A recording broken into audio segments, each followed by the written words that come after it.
Hello and welcome to episode 5 of the Mustang Robotics Symposium series. I'm your director, Jacob Ursua, and behind the scenes we also have producers Jai Liang and Sophia Pantoja.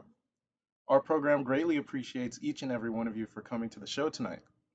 In fact, we would like to graciously invite you to type in the chat and let us know who you are.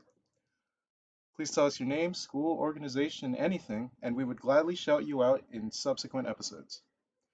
And if you have any questions for the guests throughout the stream, feel free to put those in the chat as well. But anyways, please welcome the host of the Mustang Robotics Symposium series, Mr. Chad Pearson.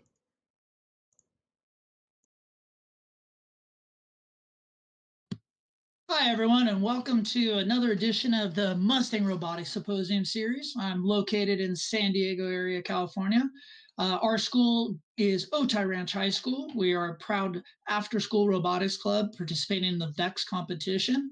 We're in Chula Vista, California, near the Tijuana, Mexico border.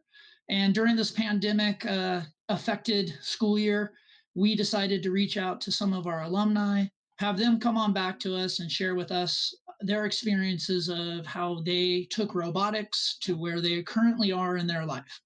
And today, as a guest, we have a young gentleman who I'm proud to say represents Mustang Robotics at the highest level. Adrian Meza is here to give us his insight into his experiences at MIT and JPL and everything else that he's been able and lucky enough to adventure into since he left us. So, Adrian, welcome to our conversation tonight. Thank you for having me. It's always a pleasure to be back. I know that over the last little bit of time reaching out to all the alumni, they so many of them came. You know, I would love to come and talk. I know you in particular offered 2 episodes, and so maybe in the future we will have one of your clubs, your geek clubs, come and give us a little tutoring on some programming. I remember these things. But Adrian, you were, I believe, the first alumni to chime in and say, I got you, Mr. Pearson. I'd love to come back and talk with the students. We do have an audience, we hope, that extends past our school throughout the district, throughout California, and I know that for a fact. We've even reached out across the states, and we hope that everyone out there feels like that they can put a question into the chat box during this episode. And that would be something we would love to even include those questions along the way. So if right now you are starting to form an idea of a question, please feel free to type those in. But Adrian, let's get this started with the concept of where me and you met along the way. I'm the advisor for Mustang Robotics, which is a 5 to 17 club. And one day you showed up and there you were. So why don't you tell us, when did you join robotics? What did you think about it? And share a couple experiences. So I was a sophomore when I joined robotics, and this was back when Miss Salazar was running the program. So I had her for chemistry, and there was this huge robotics field in the middle of the classroom. And I walked in the first day, and I was like, "What the hell?" I thought I was taking a chemistry class, right? And all throughout the day, you'd have a bunch of random kids walking in, and it looked to me like they were playing or something on the field. And I'm like, dude, I'm trying to learn chemistry. What are you up to? But anyways, they looked like they were having a shit ton of fun. And I was like, yeah, that's what is this? And I talked to Miss Salazar, and she was like, this is our robotics program. Hey, you're a pretty smart dude. You should sign up. You should join. Yada yada yada. And I was like, all right. I had no experience. I had no idea. I had no engineering background, software, anything, building whatsoever, at all. But it looked fun, and I wanted to try it. And I applied, and I got interviewed, and I got in somehow. They liked me, I guess. Something happened, but they took me in, and it ended up being one of the best decisions of my high school career.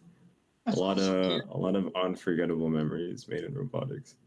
So I know that when I was asking for some photos to share with the group, which will be streamed, me and you won't see them, but Jacob's throwing them up there. No.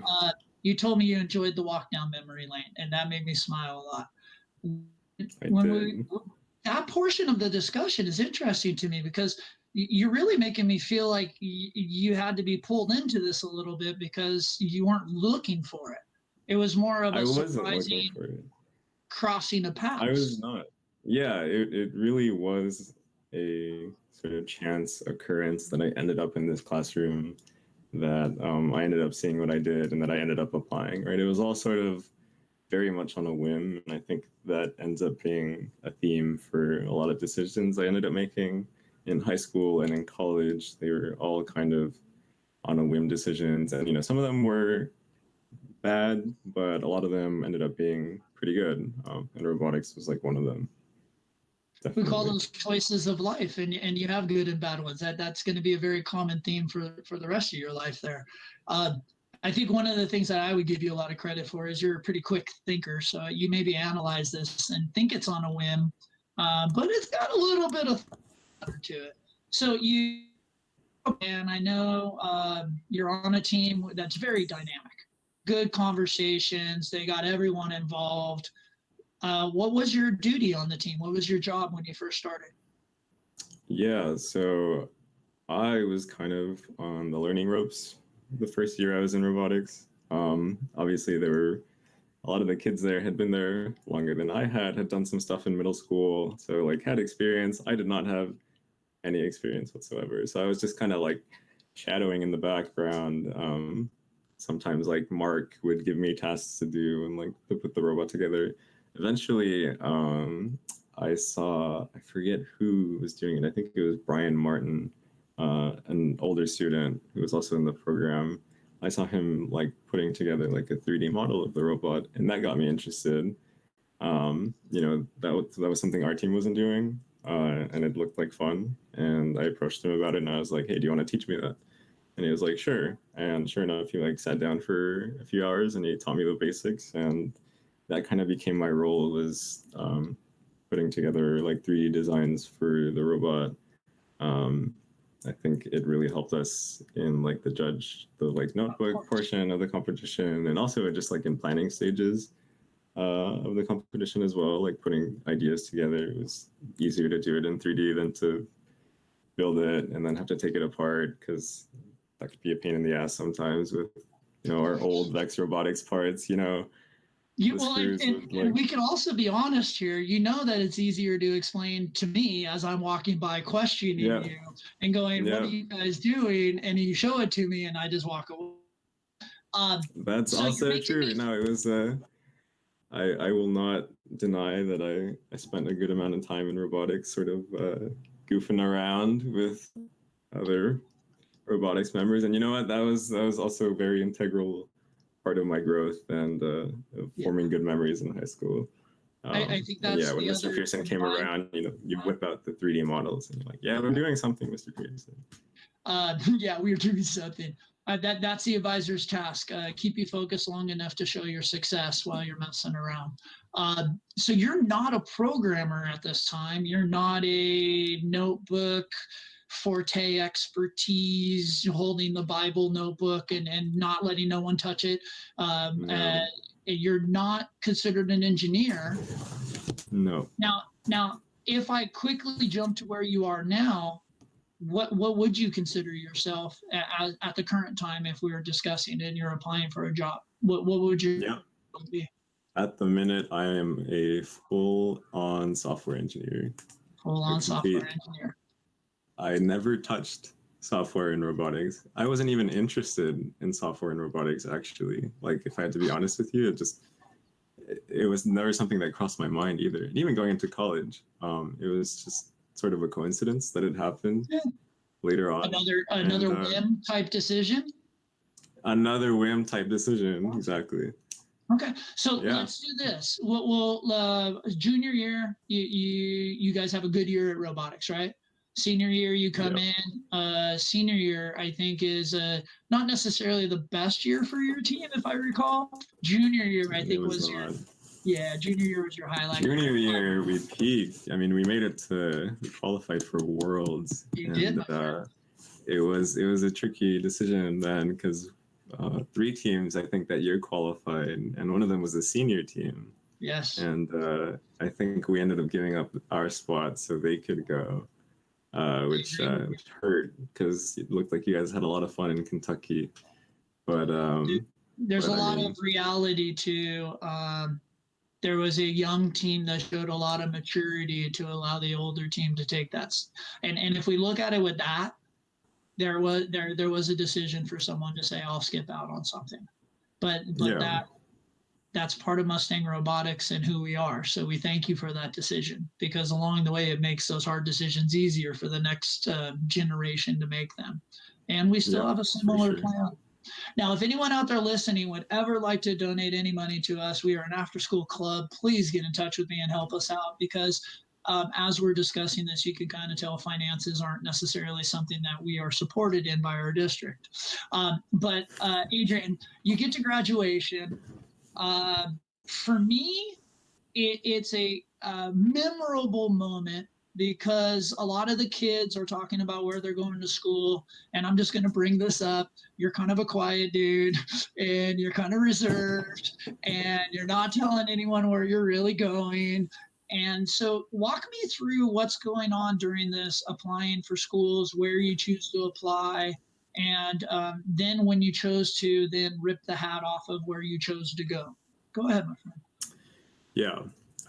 So right off the bat, I will say I ended up getting into a good number of very good schools. And, it wasn't something that I was planning. Never once throughout my senior year did I feel like I was qualified enough, to attend one of these schools. Like, it was never really like in my mind. Like, I was talking to previous, like one of your students right now who's a senior was also mentioning that, they feel like, oh, I'm not qualified enough to go to like MIT, which is where I'm currently attending.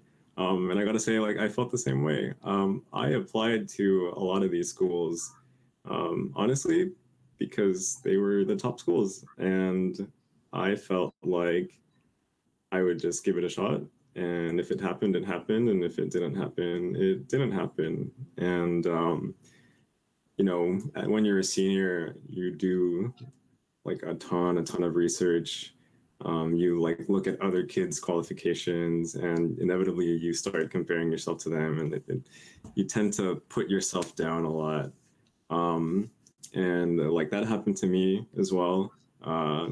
Again, like I mentioned, I honestly felt like I wasn't qualified, but I figured I would give it a shot. I would apply. I would show the admissions committee the best version of myself that I could at the time. And at the end We of have a the little cut day, in and out here, so at the end of the day, it ended up working out pretty well for me, because I think I got into like almost every school that I applied to except one.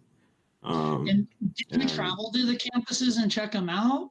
Were you able to go to Yeah, MIT so before you said yes? this is another perk of like shooting your shot, and just not being afraid that if you do get into these schools, again, you don't have to decide right away.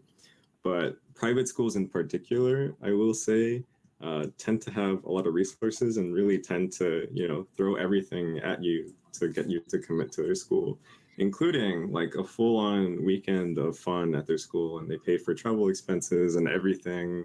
They have like a ton of cool events, like the entire month of March, I think. I think you guys didn't really see me around campus because I just spent all month like traveling to a bunch of different schools and literally just like having a blast. So, I remember another incentive to apply. Well, and what was interesting was you disappeared, and I love the way you said that. Like, I really didn't see you, and you're right. I did, and I didn't tell anyone. I'm gonna keep talking while I turn my light on, but yeah, of course. But there's a couple. Where I was going. There's a couple kids on your team who keep on looking at me, and they're like, I can tell in their eyes they know where you're at and what you're doing, and even I could tell Miss Salazar knew what you were doing, but I didn't know. And then there comes this day.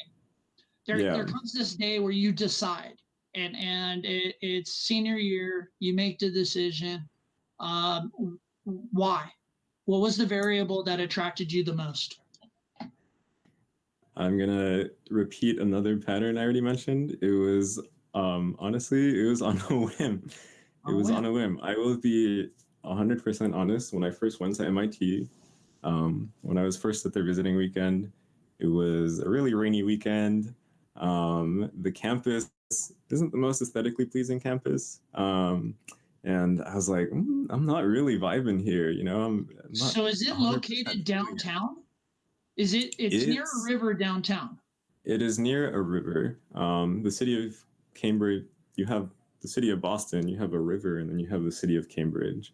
Okay. And Cambridge is a very suburban type, like area. It's a city-ish, but it's suburban-ish. It's like a weird Gotcha. mix of both. But anyways, it's located like right near the river in front of Boston, so it has a really nice skyline. I couldn't really see it that weekend though because it was really cloudy. um, but yeah, honestly, like it was not my first choice of schools, but at the time, my senior year, I was really in a mindset of I need to go wherever is best for me academically, and that's sort of all I focused on. Was like, what has the best academics for me, and that ended up being how I made my decision. It was like, So, so your variable was the academic environment there was going to be the best for you. the rigor, the opportunities provided, that sort of all came into play when I ended up making my final decision, like what sort of people I wanted to surround myself with. No, I Because got you. MIT is a tech school, you know, MIT is robotics on steroids times like 100. But MIT is also a population of students that are well driven. There's not a lot of people that need to be motivated at MIT to do their stuff. And so when you talk about going to a conducive educational environment, that's one of the benefits of that school is you are looking at a dynamic population of students that create that student body. And so that's so cool because like I've never really thought about this.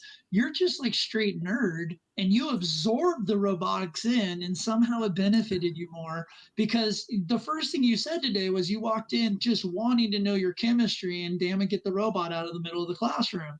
And for anyone out there who's confused, our original classroom environment was a chemistry classroom in which we used the chemistry stations as build stations in the back of the room.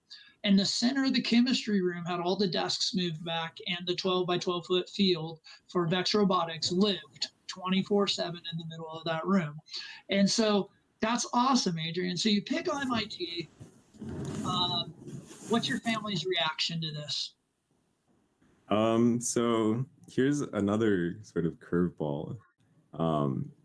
Is that at the beginning of the semester when I was applying to all these colleges, I actually had no real concept of like what a good college was. So I actually didn't know that MIT was like as well renowned of a school as it was. Like I'm a first generation student. Like my parents didn't go to college. Honestly, throughout high school, I didn't even really have a conversation with anyone about college choices. But when senior year hit, I knew like I needed to go to a college. I was like, oh, I'm just gonna look up like what the best colleges are and like you know pick from this list. And like MIT had ended up being one of them. So like I had no conception of how like significant it was to get into that school when I was applying. And similarly, my parents also didn't know, you know, like the significance of getting into that school when I got accepted. So They their were almost reaction, just as happy that you got accepted than the concept of where most of our audience right now is yeah, more yeah, you got accepted to MIT and your family is just like, oh, you're going to you got into college. college, yeah, right, like yay, like, and it wasn't until like sort of like I wasn't really one for sharing after like I found that out, but like you know once I went off and I started my first year, it's like they started sharing like on Facebook and stuff. Like my mom's super into Facebook, so she like posted on there, and that's when she realized when like people started reacting Yeah. to the news that like oh it's kind of a big deal, right? We actually taught her how special it was. Where again, her Right. perspective was just pride that her son was going to college, where really her pride needed to be like blown up on steroids crazy because wow, you got into MIT. Uh, I know that students out there right now want to know what you wrote on your application. They want to know the secret. because you're kind of telling us you did okay in that whole application process. And so, is there anything that jumps out and about anything? Were you just overly honest about your letters? Where did you just anything jump out about I that application process? I think so. Like I mentioned, like I didn't really have a conversation about college throughout like high school until I started applying, right? So anything I did end up doing in high school were things that I found enjoyable and that I wanted to spend more time on. Like if, if I robotics was something that I tried and if I didn't end up liking it, then I would have left. But Yeah. I did end up liking it a lot and it became something super like came up like a super integral part of my life. Um, and I think, speaking not only about like robotics, but like other things I ended up doing, like one example was in the library at one point, there ended up growing like a big chess community, like chessboards all throughout the library. And a lot of people would like congregate at lunchtime and like play games of chess. And I had no chess experience, but like that looked fun. So I started doing that. And one day that like annoying librarian took away all our chessboards because we were being too loud. And that got me frustrated because I was having a lot of fun with that. And I'm like, damn, okay, I want to keep playing. So I like started a club. I did some fundraising. I bought chessboards and I like set it up in someone else's classroom. And I just continued sort of like what was happening. Not really because, not as like a resume booster or anything, but because it was something that I was enjoying and that I wanted to keep doing. It ends up following you as all of these little things add up to someone who's academically caring about what's going on, who's got drive, who's showing motivation, right, who's changing the environment around him, which we would call changing the world. All of this clicks together in one hell of an application letter from a kid who probably is selling himself short in it, going, I'm here, I'm me, my expectations are what they are, here you go, and boom, that wins you the prize. Right, and like I want to like emphasize that again, that a lot of the like crap that I ended up doing wasn't as a resume booster. It wasn't because I was trying to mimic anyone else. Like you are your goal should be to be the best version of yourself. And when you sort of apply that onto your college essays, I would say that really comes across. And I guess for like whatever admissions committees reviewed my essays, like I guess that really came across for them. And like good grades, like that's the baseline for applying.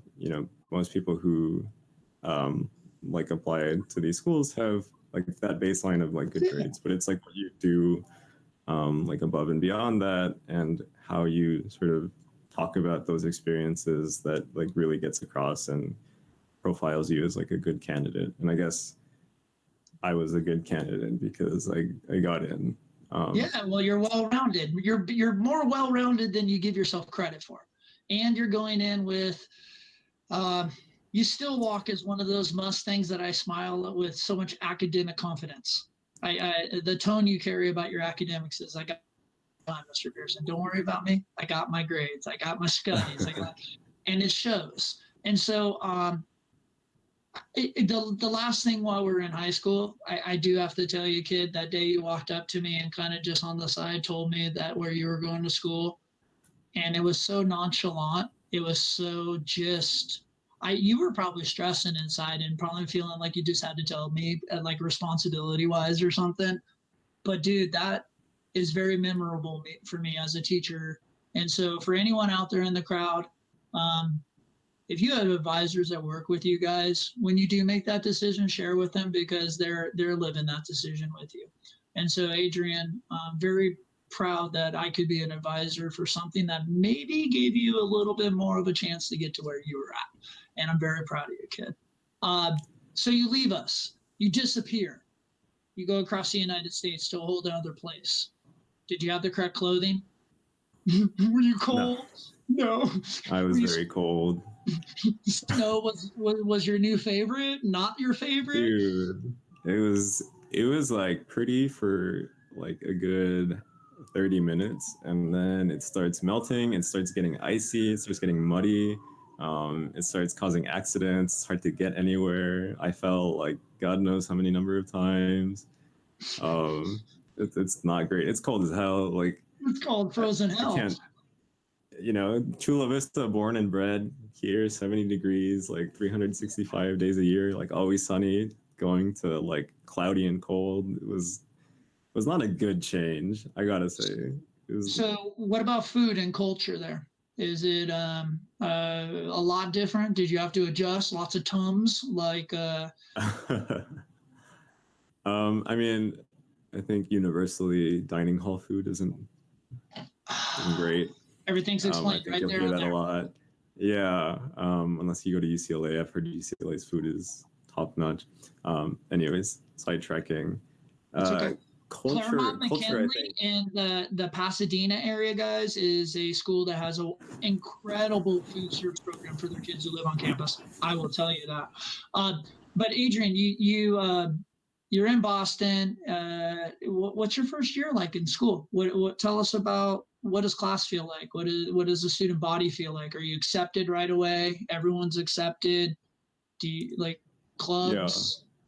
Yeah, I think this is like a particularly important point. Is like I want to focus on like the cultural difference because Chula Vista is such a unique, even in California, it's like such a unique melting pot of cultures. Like I took for granted just like how much I was shaped by growing up in like a majority half Filipino, majority half Hispanic community, right?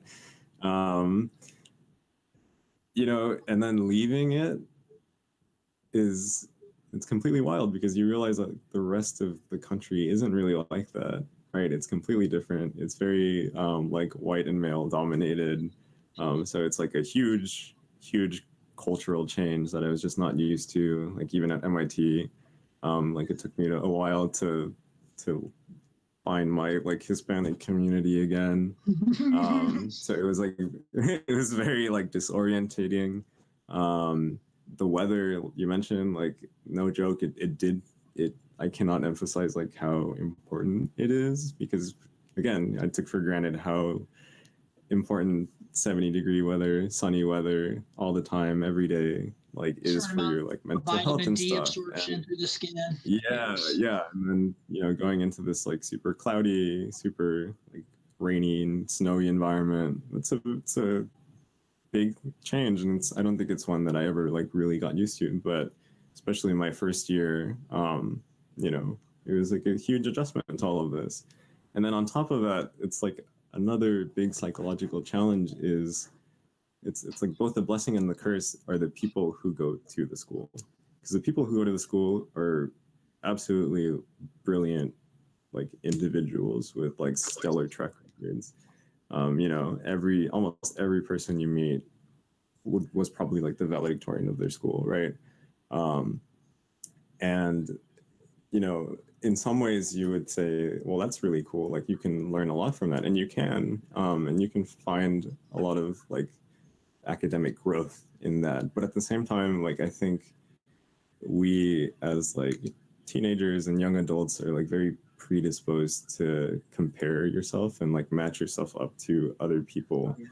So it was a very constant battle of, well, like, am I good enough to be here? Like, why am I not doing more? Why am I not doing as much as like that person's doing? Like, it was very easy to fall into that mindset. And in like subsequent years, like I found that a lot of people sort of related to that. It was like this sort of very pressure cooker environment of people trying to like outcompete themselves. So, it is a very special environment. It is a very unique environment, but it's also a very like mentally challenging environment to be in. It's like a pressure cooker almost. So, you have all these things. Yeah. I'm relating it a little bit to the dynamics of Mustang Robotics. You got 5 teams set up. Everyone's hard, dedicated workers. Team dynamics are going on. We're sharing information between teams. But Team A wants to kick Team B's butt, and Team B wants to kick Team C's butt, and that's the true dynamic of what you walk into for an entire campus. Is this hyper motivated group of people to be academically successful, and not only in a way that is for themselves, but in some ways overtly, so that the world around them knows that. And no offense, Adrian, that's not who you were in high school. You weren't No. this overt person at all. You were a very reserved individual who at times hid behind other tall people on your team. And so I could just imagine the struggles you went through that first little bit with the environmental factors, the idea of leaving your family and your community, but then walking into a place that really is just this echelon group of minds, and you know that, so it messes with you as you walk in. You survive first semester, you survive second semester, you come back with a smile on your face. You tell me wonderful things about the school. I'm not sure now if you're lying or not. But right. I mean, go ahead, my friend. Oh yeah, I mean, I didn't paint the rosiest picture there, but like it also has like, I mean, which I can talk about later, but like MIT also came with a lot of benefits, right? And it was a very difficult first year, but you know, eventually second, third, fourth year, like you start to reflect and think back, and you realize of like how much you've grown due to those things, and like how many opportunities you've gained because of those things. Very so cool. you know, Adrian, I actually think we have an audience question that may fit this moment. So Jai, do you have a question for us? Yes, Mustang Robotic want to ask you, is there anything that disappointed you when you first arrived at MIT? Let's see.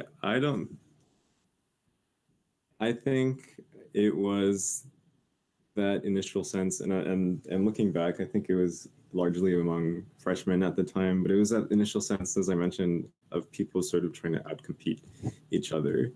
Because the idea I had in my head was that it was a very collaborative environment of like, you know, really bright minds doing a lot of bright things, right? So to see that it was actually like, at first, a lot of students sort of pushing each other around and trying to like rank each other, right?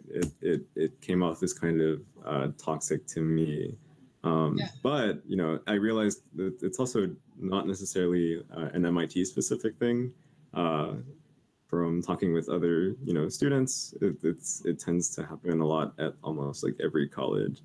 But, you know, that's not to say it continued, honestly, after the first semester, you know, going near the end of the second semester, none of that matters anymore. Like people find their groove, people, but you know, wouldn't get you into their also say zone. that that's that transition from the way you're trained to look at your grades and stuff in high school to the way that you actually honestly look at them as a college student, where the grades are the grades, for sure. but the experience and what you're learning is supposed to be what you're taking out of class.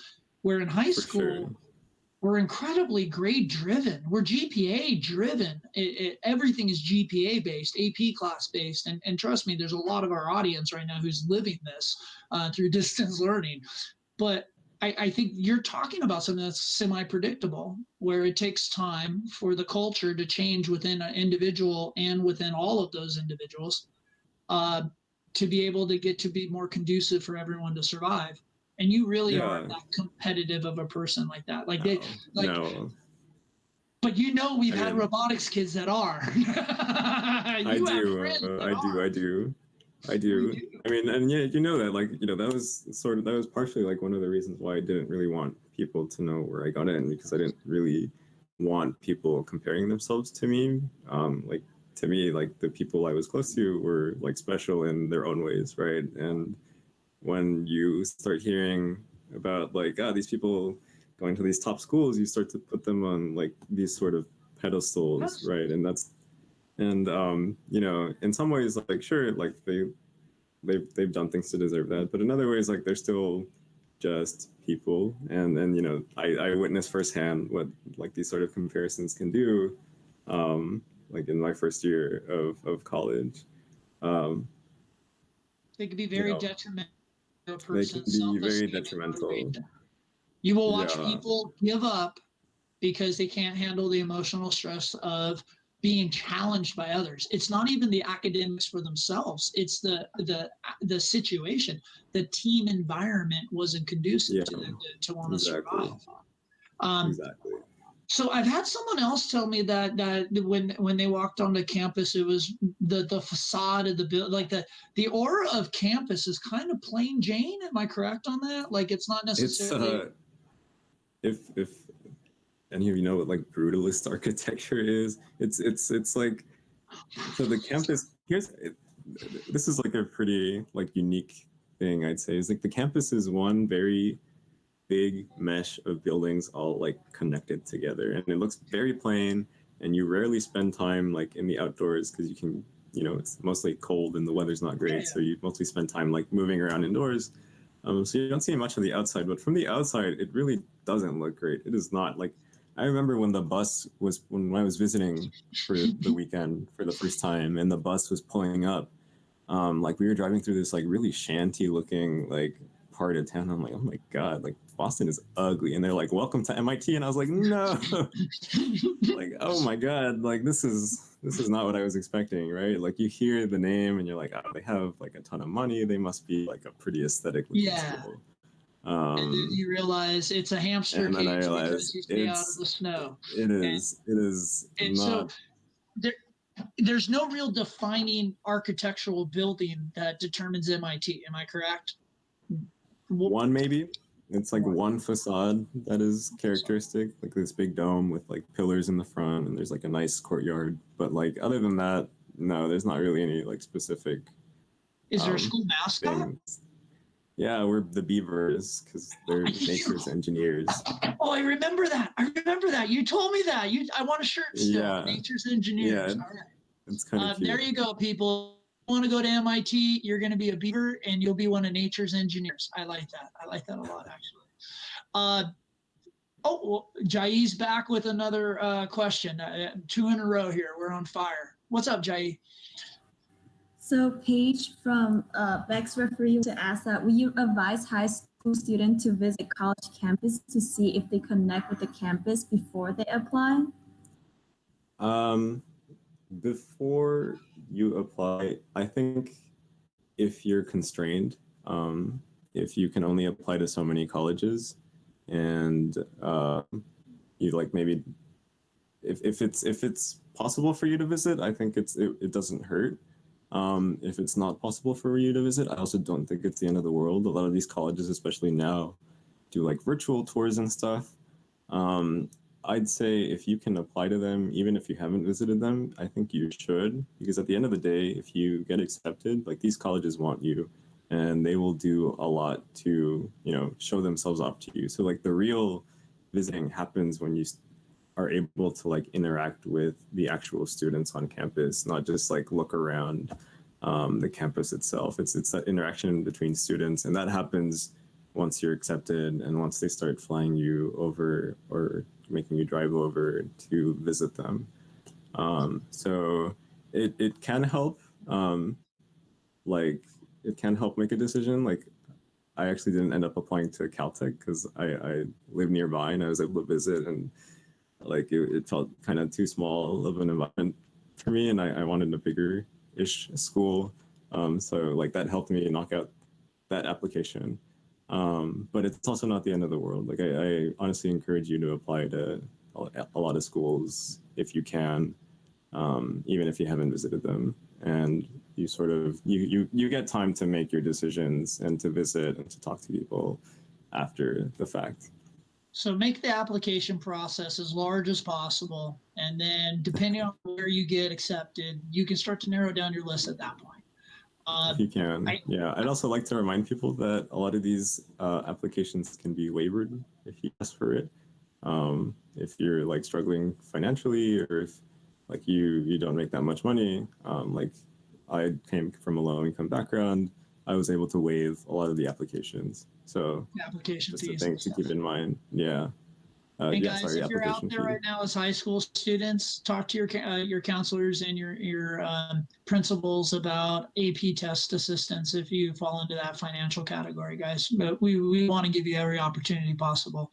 And so, Adrian, this is great info, and you're making me think of all those other kids we know that for whatever their variable, they chose a different school to go to, but we know they're being successful there. They're from UCI, UCLA, San Diego State, UCSD, Duke, wherever we're talking, we got kids who are surviving because somehow they made that good choice for them. So Yeah. you're saying check out a virtual tour, maybe read up about the campus life and the environment around campus. They have books and their college-based books like that. But definitely, guys, don't be afraid to use the Mesa rule, which is apply to everything and see what happens. I like that. I just made that up. But please, ladies and gentlemen, it's natural for people to downgrade themselves or to put yourself in a little bit lower category, unless you're one of those people who just totally highlights yourself and you're the greatest ever. So give yourself some credit and make sure that you apply to schools that you think are just a little bit out of that range of what you feel like you deserve to get into. Because believe it or not, your range is probably a little bit bigger than you think it is. And so, Adrian, you make this choice, you get to MIT, you have your first year, you have your ups and downs. Lots of it sounds like social challenges, either environmental or actual student-based competition factor, kind of like, where's my GPA, where's your GPA? And I know that you get to that end of that first semester and somehow you get an opportunity to come back out west. And so why don't you start walking us through this next step of your journey, kid? Yeah, so one of the perks of going to brand name schools is that you get brand name recognition. So I was actually, I think I dropped off my resume at a career fair at the NASA booth. If you're not familiar, universities tend to throw like these big career fairs. They invite companies, they put booths, and they have employees there to talk to you. They take your resume and stuff. So I dropped my resume. At the time, my only the only thing on my resume was my only STEM thing on my resume was a Mustang Robotics. So I had experience in robotics and stuff like that and modeling, right? I really sold myself there. And near the end of the spring semester, I was reached out to by the head of lab at NASA JPL, basically saying, hey, I saw your resume. I saw that you have experience in modeling and stuff. And we're definitely looking to take in freshmen right now. Would you be interested in working with us? And I was like, oh, NASA, yes, of course, please. I would love to work with you. And one thing led to another, and he was like, great, I will talk to the HR department. We'll get you in for our summer program. And I got in, and I ended up, spending my summer in Pasadena, California at NASA's Jet Propulsion Lab, doing some super cool work. Again, I mentioned every kid in the group right now that everyone's salivating like Pavlov's dog. Oh my God, dude. Okay, I gotta pause you there for half a second. So what you just told me was your high school robotics with the idea that you go to MIT, and the CAD that we put up earlier in the episode that everyone saw were the three things that got you to work at NASA JPL. So we didn't win some lottery contest of being the one kid chosen. We didn't know someone's cousin, niece, uncle, brother, sister. We didn't call in a favor. You honestly took your high school robotics experience with the college you went to and went to a job fair and dropped down your app. Holy cow, dude. Yay, things work out for you. Okay, this is why we're morally cool, people. This is why you look at the world and you try to do the right things. Wow, that's amazing. And they draw you in because it just clicks. He's looking for someone with robotics, CADing experience. You go to MIT, he figures you got enough on your shoulders, you can figure out whatever he gives to you or they give to you. Right. The MIT part was all right, you have that base level qualification probably, and then it was on top of that it was okay, and you also have this robotics modeling experience, great, okay, you fit the role, let's do it. Oh, you've just built so much hope in every one of these kids out there that wants to work for NASA. They're okay, I gotta write down Mustang Robot or whatever robotics program I work for. So this is a cool summer for you because I know that along the way somehow you come down, you visit school, and we're a couple 100 miles away from this location you're working at, and so it's really neat to kind of walk through that experience, or at least know you're doing it as your advisor. And for every advisor out there, please walk with these steps with these kids. And so you get to JPL. Can you tell us about anything that you're assigned to work on, how that goes? Go ahead. Yeah, I mean, NASA itself is always doing like really cool shit like all the time, right? So I have the fortune of saying that like some of my work is in space right now. Like that's absolutely bonkers, right? Because of my modeling experience, I had no real like engineering background. Like at the time, I was like a physics major, so I had experience in physics and I had experience in modeling, and they sort of put me on a project to build like a receiver for this thing that we're doing. NASA, when they send rockets up into space, they often have like some empty space in the rocket, and scientists like to put like small little instruments in that empty space because NASA doesn't really care. They need to fill that empty space anyway somehow. So some scientists like put instruments on there. So when the rocket goes up into space and it breaks apart, like that little stuff They're like flies out.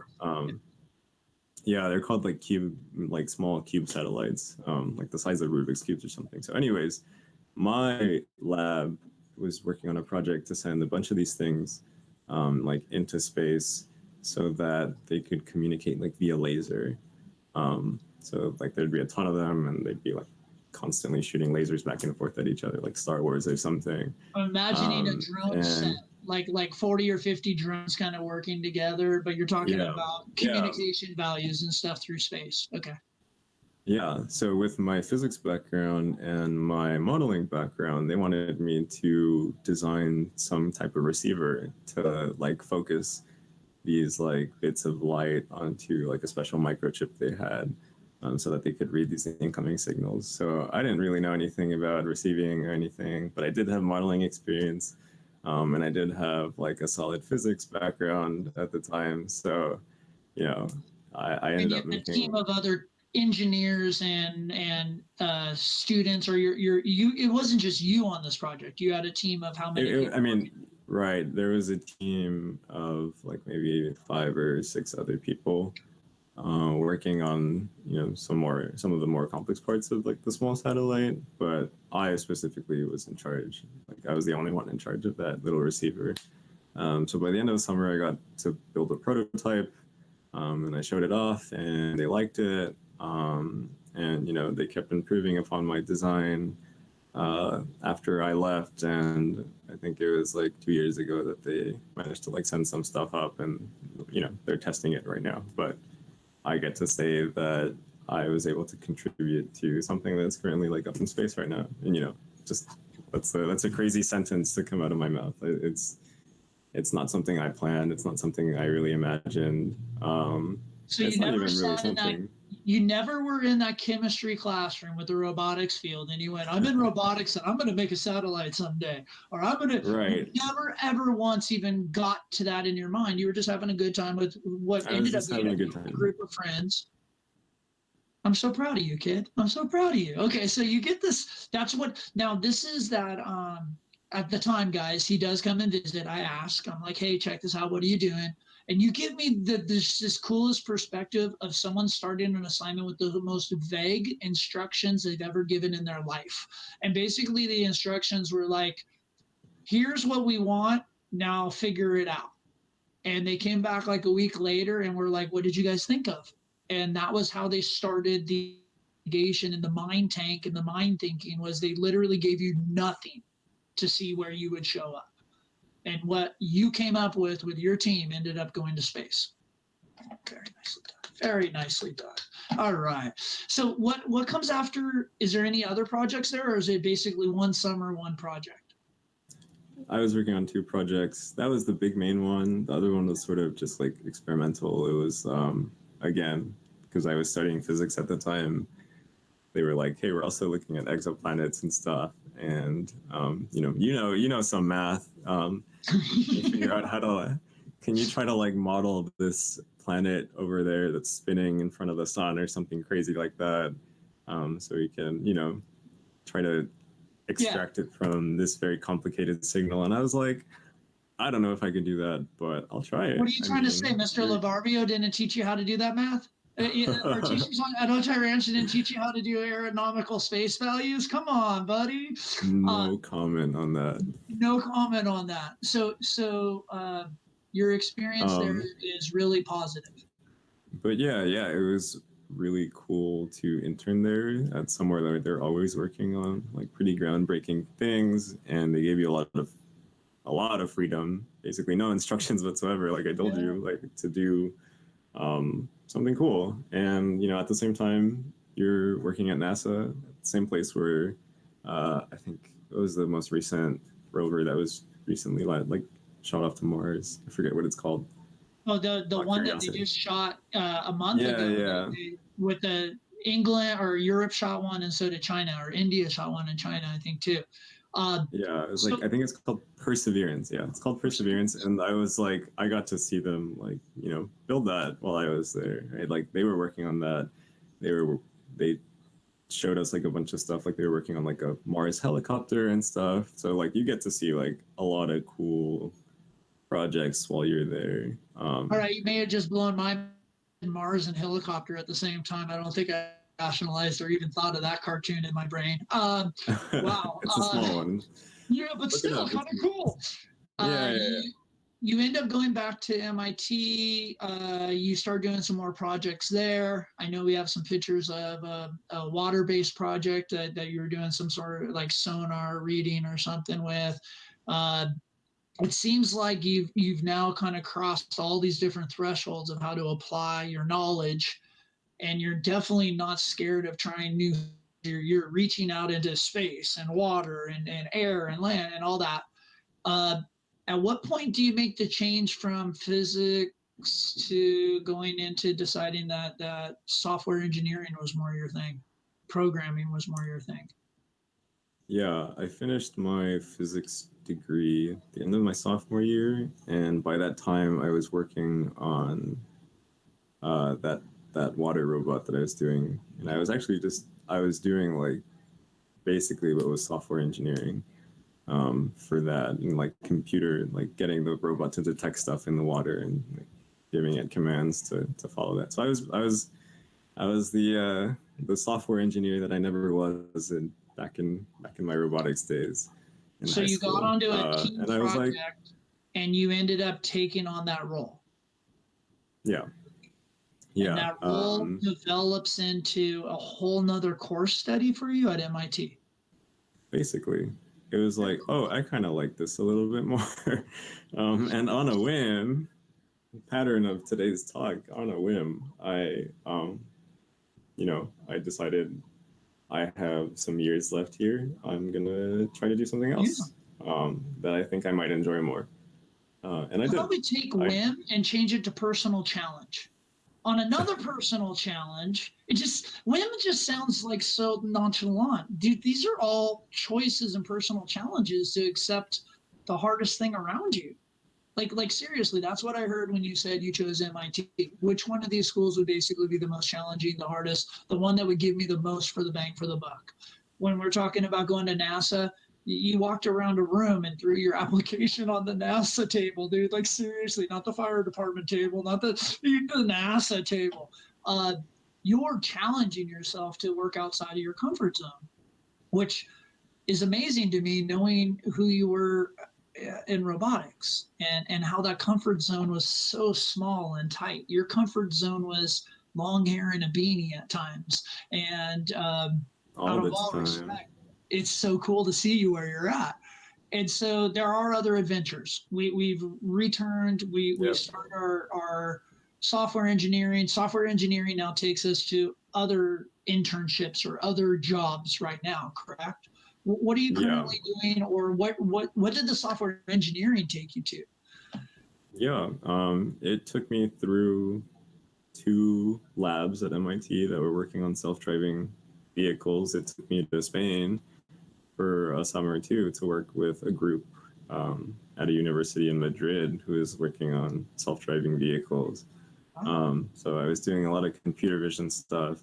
Eventually, I ended up working a bit with a startup called Cruise, who is doing self-driving vehicles. And I only got a chance to work with them for a little bit. I was going to work with them more over the summer, but then COVID hit, so they had to pause their program. So I didn't get to end up doing that, but I have an open invitation back whenever they, get the funds to continue their work.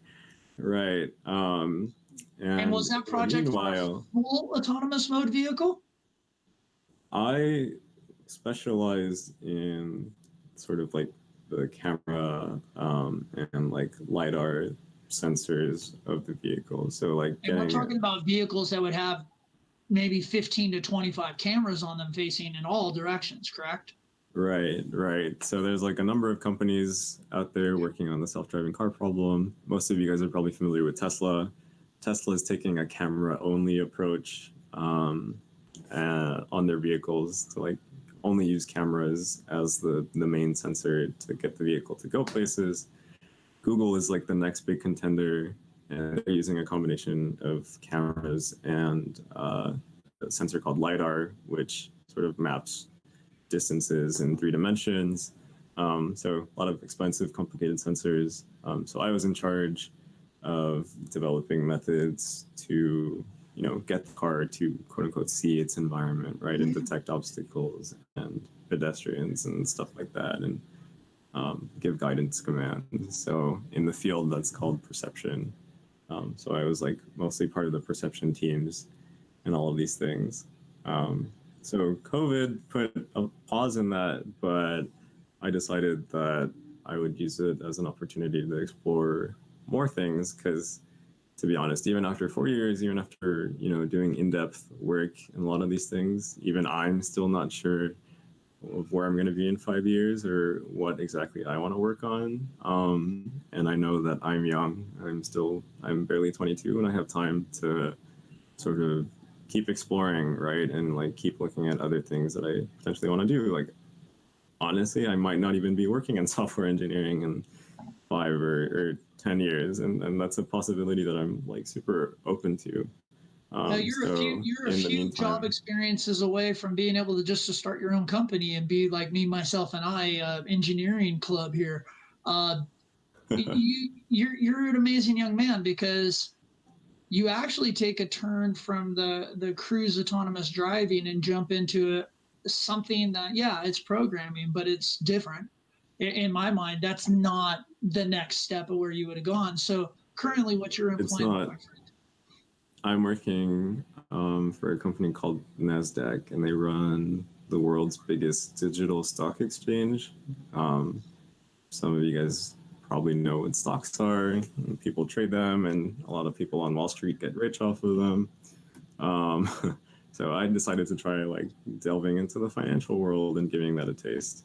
And that's where I'm currently working right now. Out of your bedroom, you're working for NASDAQ. Out of my bedroom, working for a New York company in sunny California, because they were like, "Do you want to come to New York?" And I was like, "No, I'm okay right where I'm at, buddy. I'm good. I've spent my time at the East Coast. Like I'm chilling here. So I want to go back."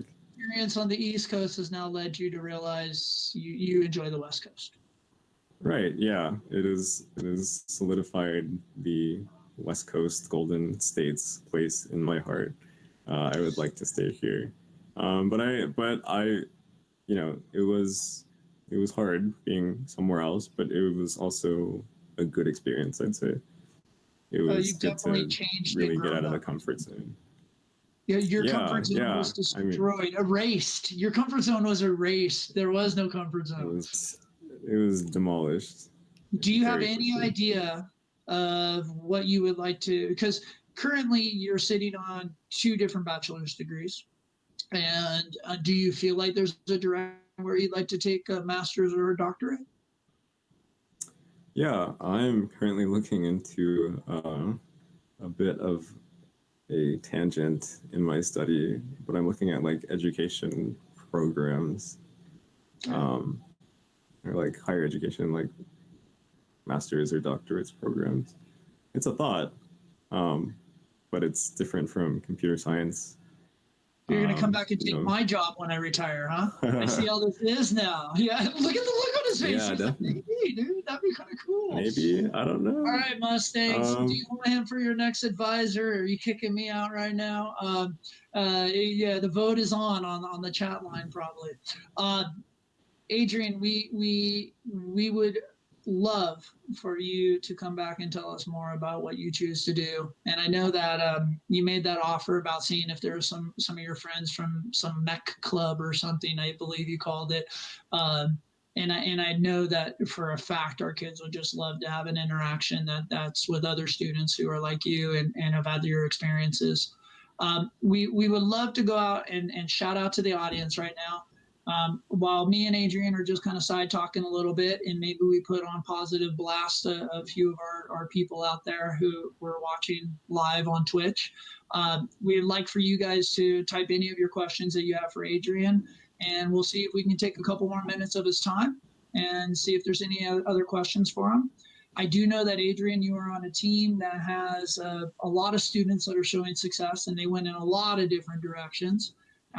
Bring one of them, Mark, I think it reminds me a little of you, where he's kind of took off thinking he was going to do one thing, and now he's building race cars for UCLA.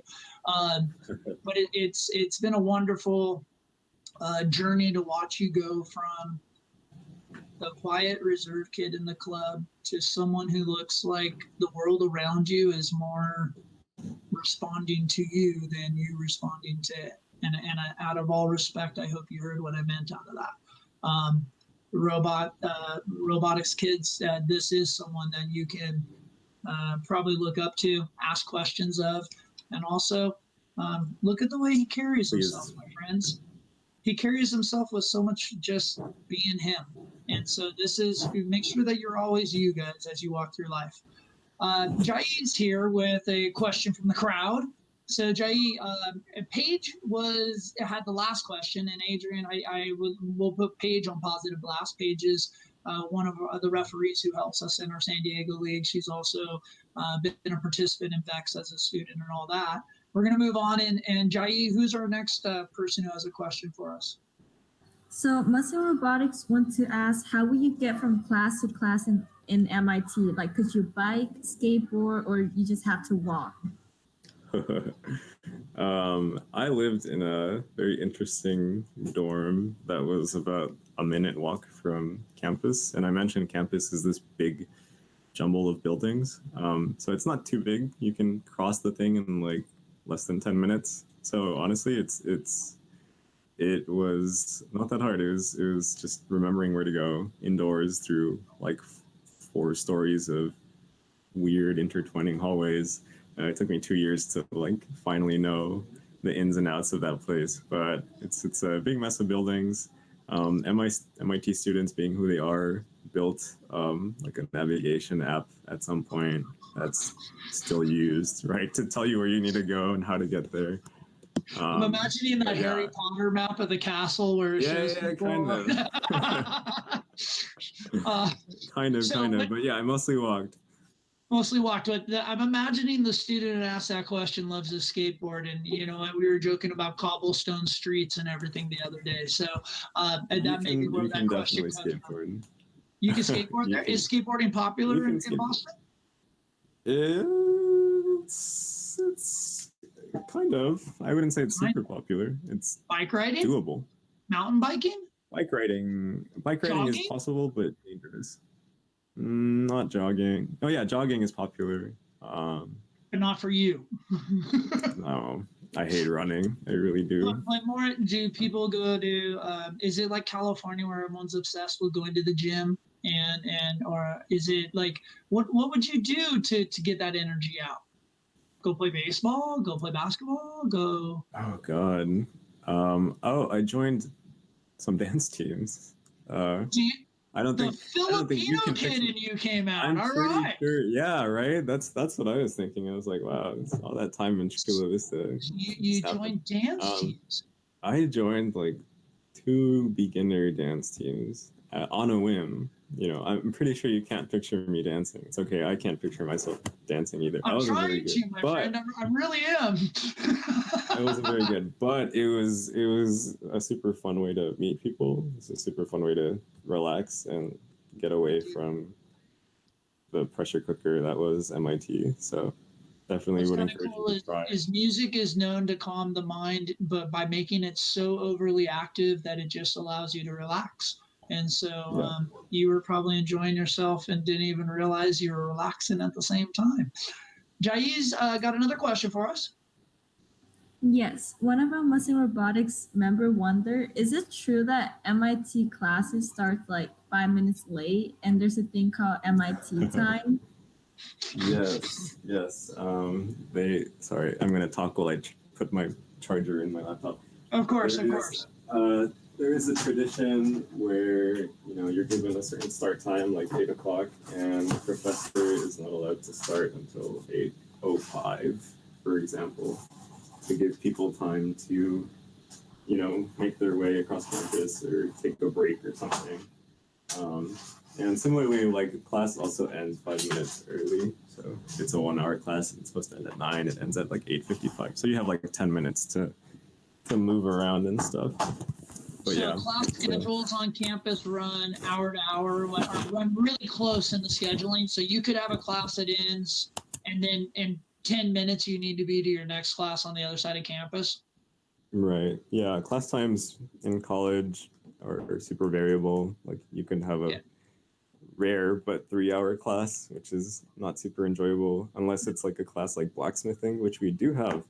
We have a blacksmithing workshop in the basement of our school, and you can like walk by and see students like hammering away at the anvil. Did you take that class? It was oversubscribed every year, and my luck ran out, and I did not get to make it into it. But I know people who did and had a good time. I bet. Maybe that could be like your minor on your doctorate or something. Like the education and then the shoeing of horses. Yeah, I'll go into making swords or something for sure. Oh, don't even start there. There's a couple robotics kids right now who are just so smiley right now. They're like, oh, I know. All right, Jai's back with another question. So an audience from the chat wants to ask, was there a specific spot where you would go to study?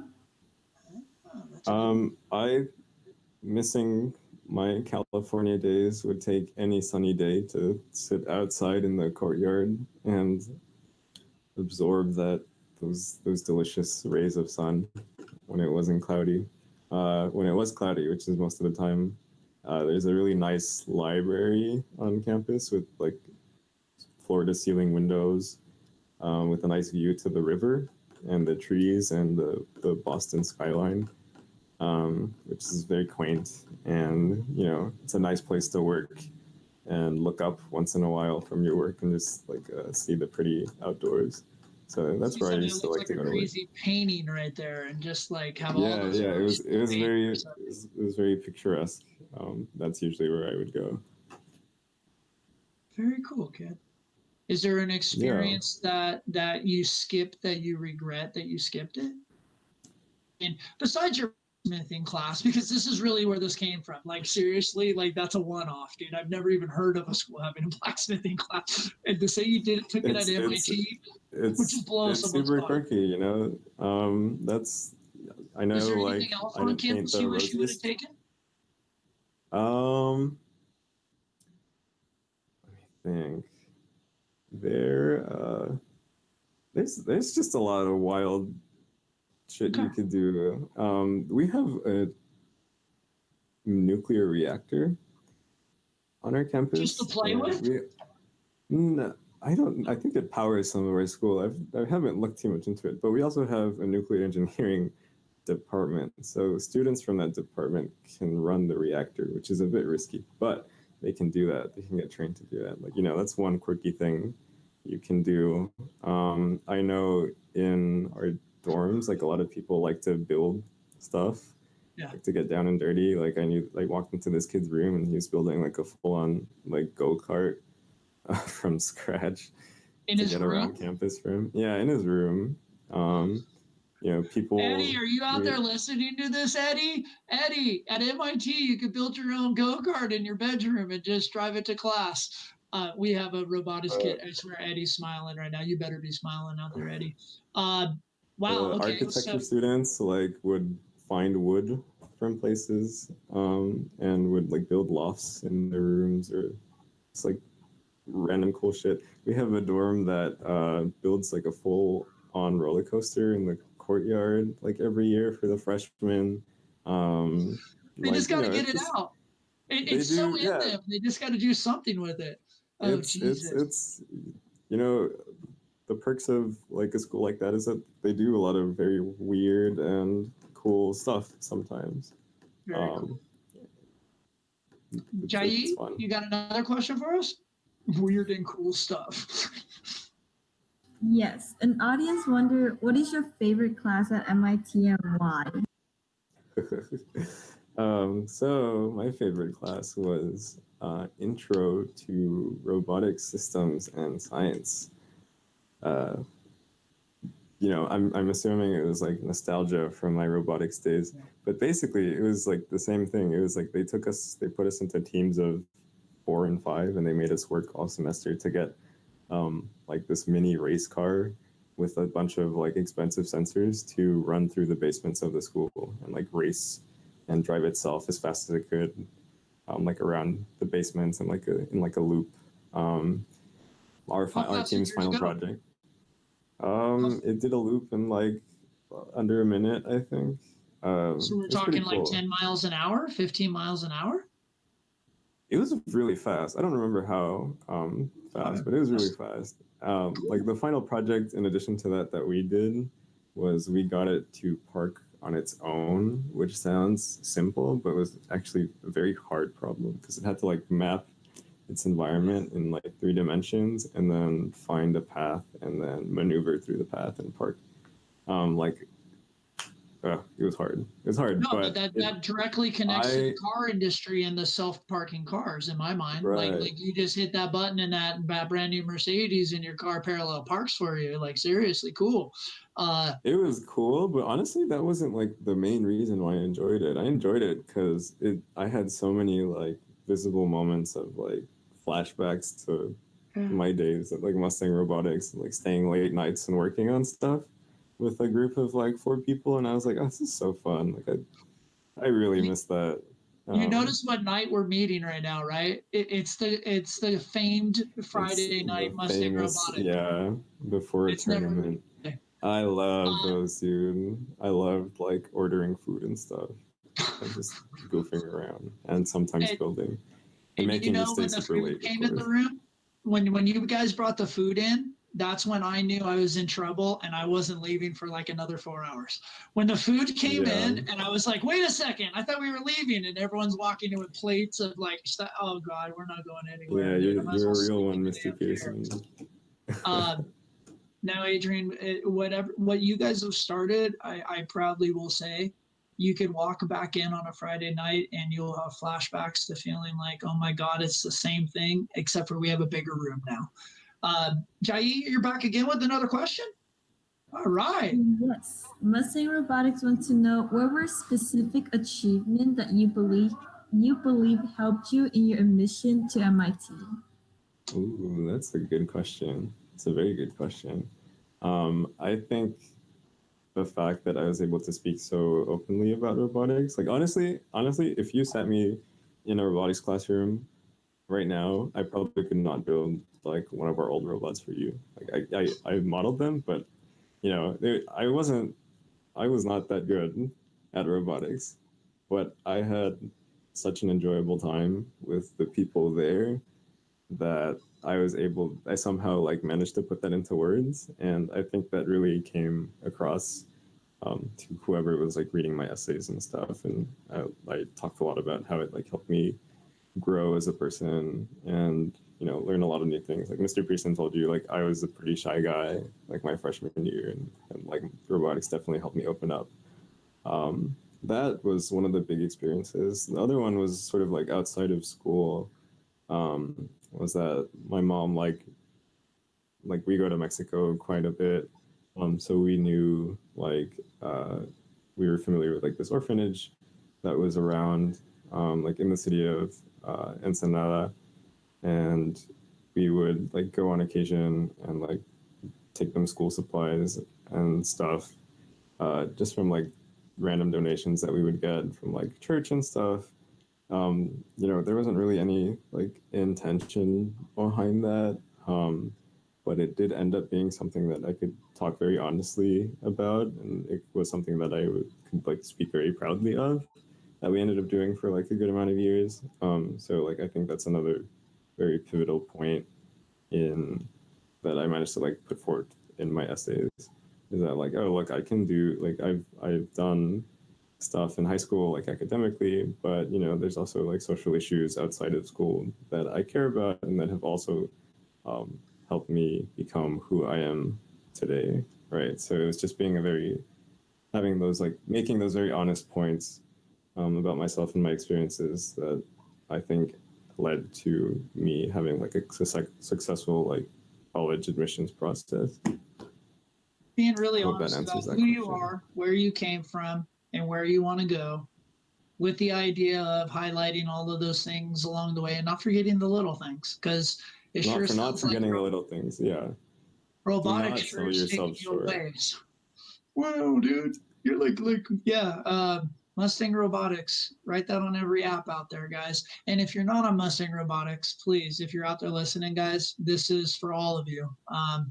Robotics can be a very powerful thing in high school to help motivate you to find direction, or at least give you a chance to experience something and see if you enjoy it enough that you absorb it. And we're lucky enough tonight to be hearing that Adrian absorbed robotics because his friends were in it.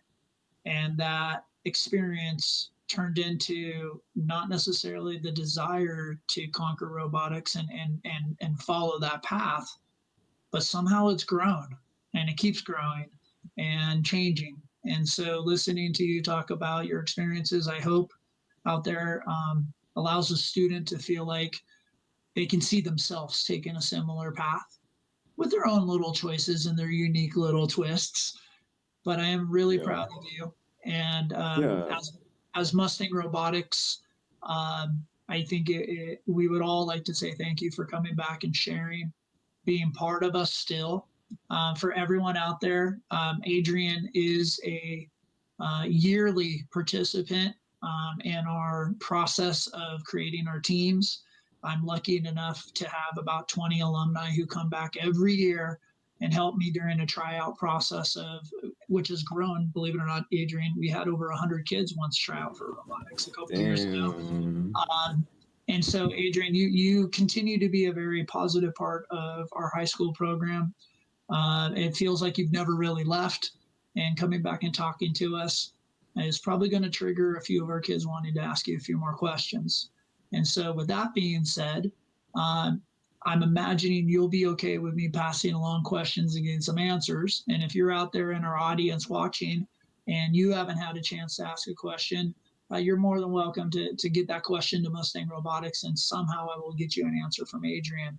And that's regardless of where you are in the world. We'll help you.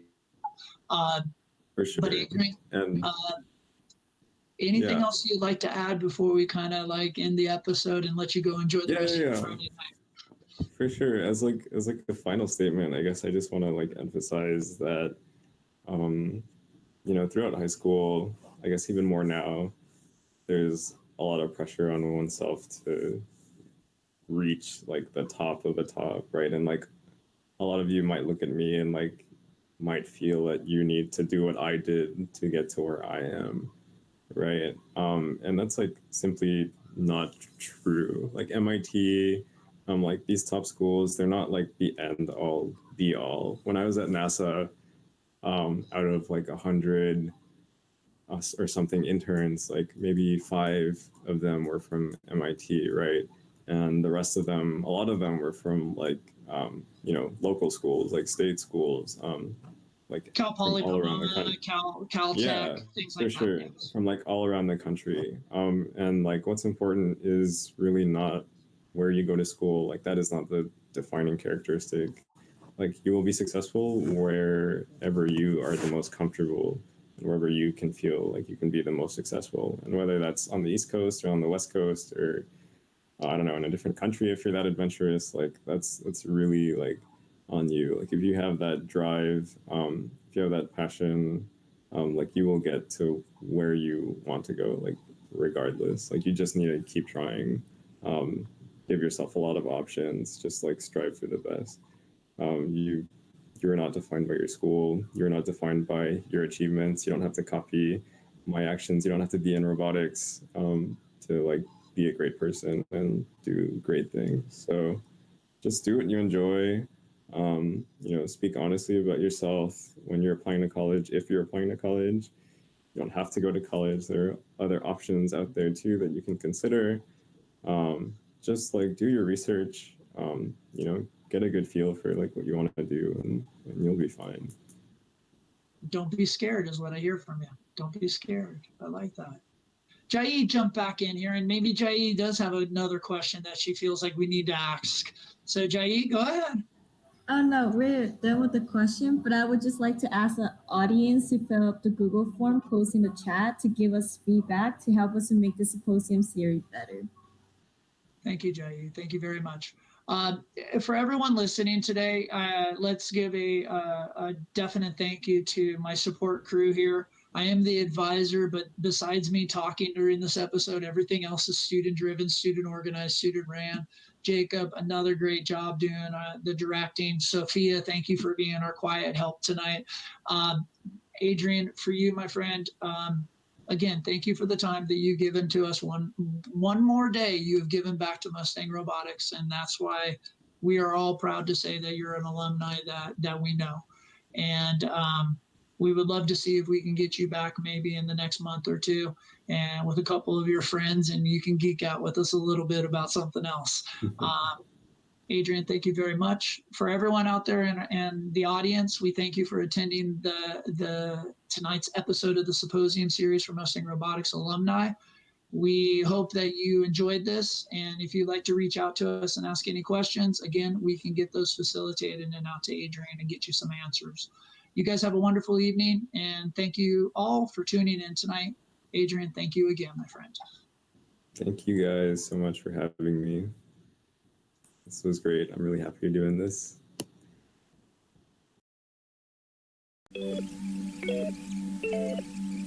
People try, it's the first thing they do.